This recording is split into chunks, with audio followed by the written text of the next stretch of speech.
स्वागत है class 10th math solution के और एक नए फ्रेश वीडियो में। आज का जो मैथ का सॉल्यूशन बताने वाले इस क्वेश्चंस का, ये जो क्वेश्चंस है आपके बोर्ड परीक्षा के लिए बहुत ही इंपॉर्टेंट है। ये क्वेश्चंस आपके बोर्ड एग्जाम में 3 नंबर का पूछा जाता है, वेरी इंपॉर्टेंट है। ये क्वेश्चंस आपको कक्षा 10वीं का NCERT जो बुक होता है उसका 7वां चैप्टर 7वां अध्याय निर्देशांक ज्यामिति उसका एक्सरसाइज प्रश्न वाली जो है 7.3 में आपको ये पहले नंबर पर ये प्रश्न देखने को मिल जाएगा। सेम इसी रूप में वो प्रश्न रहेगा। इसका जो 1 जो यहाँ पर आप देख सकते हो वैल्यू है, यहाँ पर चेंज हो सकता है 3 की जगह 4, 5 की जगह 6, लेकिन पूछने का तरीका क्वेश्चन सेम रहेगा। क्वेश्चन से एक बार पढ़ के सुनाते हैं। उस त्रिभुज का क्षेत्रफल ज्ञात करें। उस त्रिभुज का क्षेत्रफल यानी एरिया जो है उसको फाइंड करना है, जिसके शीर्ष इसके जो शीर्ष या फिर पॉइंट कहे वो दिया गया। तीनों पॉइंट ABC एक त्रिभुज होता है, जानते हैं 3 कोण होता है, तो तीनों जो पॉइंट वो दिया गया है तो उसका जो पूरा एरिया है वो हमें निकालना है। तो हमने यहाँ पर देखिए ABC पॉइंट नहीं दिया गया था, इसलिए हमने सिंपली लिखा गिवन कंडीशन। आप यहाँ पर लिख सकते हो, ठीक है, इसमें हिंदी में लिख सकते हो दिया गया है और हमने एरिया ऑफ त्रिभुज ABC। उसके बाद जो पॉइंट को हमने ये माना, दूसरा वाला को B माना और तीसरा वाला पॉइंट जो उसको हमने C माना। तो चलिए सबसे पहले हमें ट्रायंगल यानी जो हमें त्रिभुज को है उसको बनाना है। तो हम त्रिभुज को सिंपली बनाते हैं। यहाँ पर एक त्रिभुज, ज़्यादा बड़ा नहीं, छोटा मोटा त्रिभुज एक बना लेते हैं यहाँ से, ठीक है। यहाँ से एक छोटा मोटा त्रिभुज बना लेते हैं।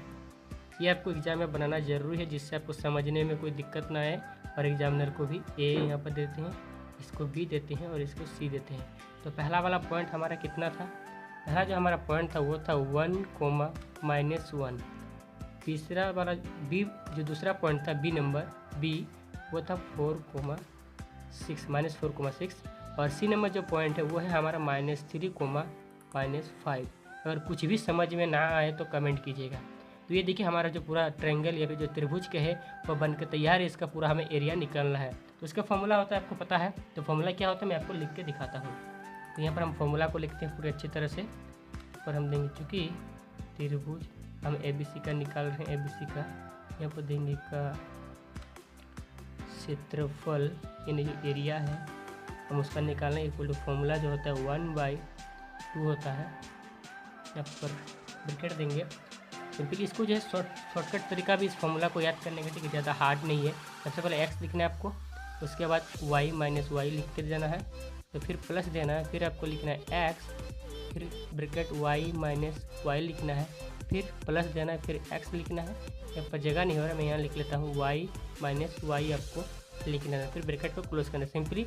अब x में सबसे पहला जो है उसमें 1 देना है, सेकंड वाला में 2 देना है और थर्ड वाला में 3 देना है। ये हमारा x1, x2, x3।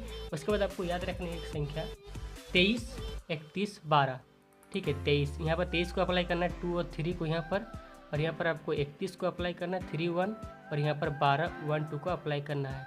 तो ये देखिए हमारा ये फॉर्मूला रेडी हो चुका है।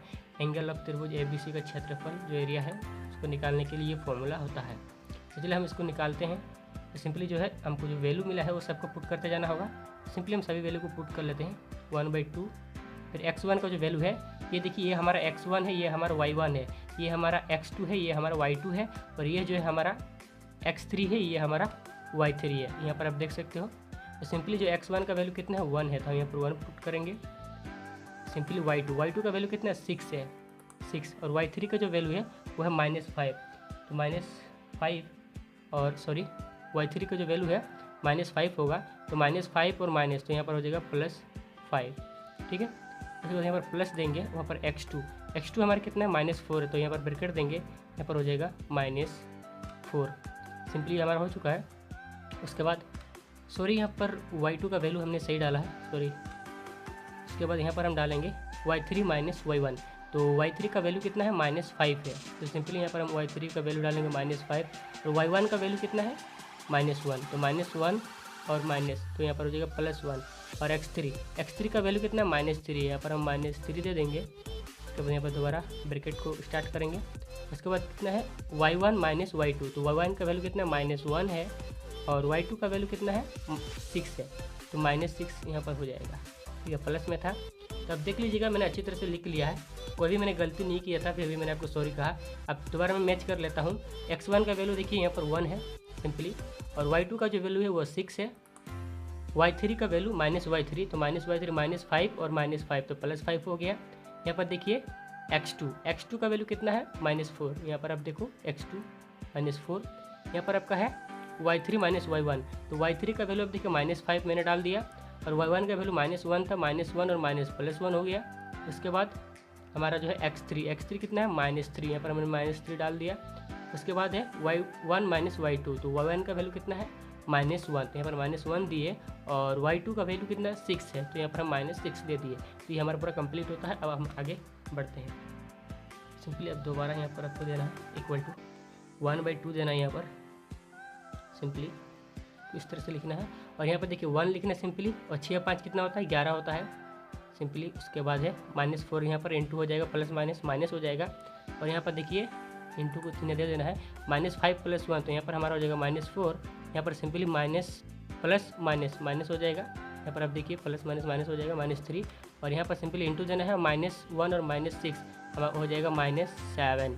ठीक है, कैलकुलेशन तो सही है, अगर कोई गलती होता है तो कमेंट कीजिएगा।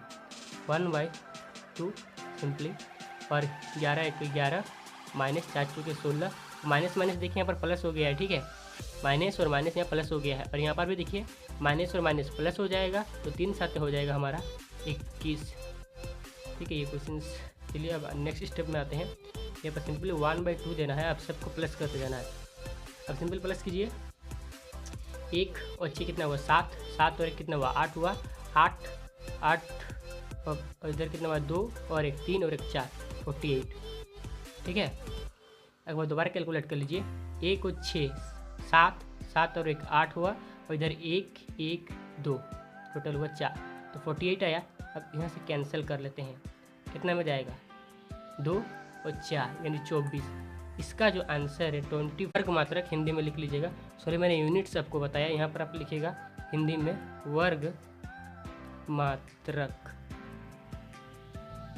ठीक है, यूनिट्स नहीं लिखिएगा, छोड़ दीजिए इसको, आपको लिखना है वर्ग मात्रक।